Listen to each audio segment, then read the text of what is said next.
Okay, sometimes question boleh tanya is the collision elastic or inelastic?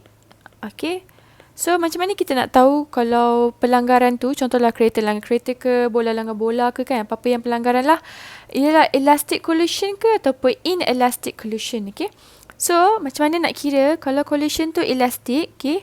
Kamu akan kira ni total kinetic energy sama dengan total kinetic energy final, final initial, okay.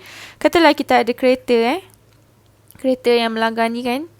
Contohnya dalam situasi ni tadi tu lah. Ada kereta langgar kan. Ni adalah dia punya initial. Kan. Dan final dia adalah this one. Katalah ni ke sana, yang ni ke sana kan. Kereta tu ke sana. Okay. So, kamu pun kira lah kinetic energy kan. Kita ada objek satu, kereta dua. Kereta satu, kereta dua. Okay. So, total kinetic energy, kamu tengok kat sini. Kita ada dua objek.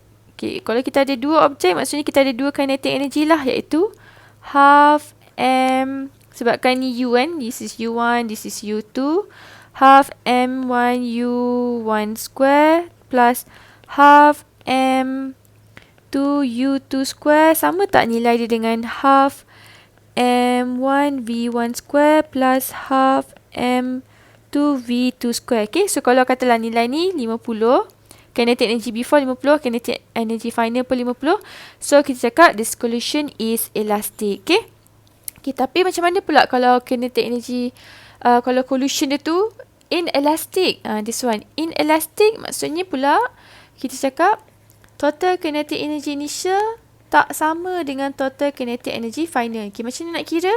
Kamu kira je cara yang sama. You use this formula. Okay. Lepas tu kamu ambil Miss copy. Lepas tu kata kamu paste kat sini. Okay.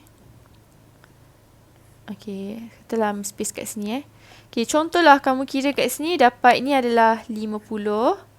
Tapi bila kamu kira kat belakang ni dapat 40 saja. Jadi collision ni kita cakap dia inelastic lah. Di mana stand joule of energy is lost, selalunya lah is lost due to heat. Okay. Right. Okay, let's try to do the question.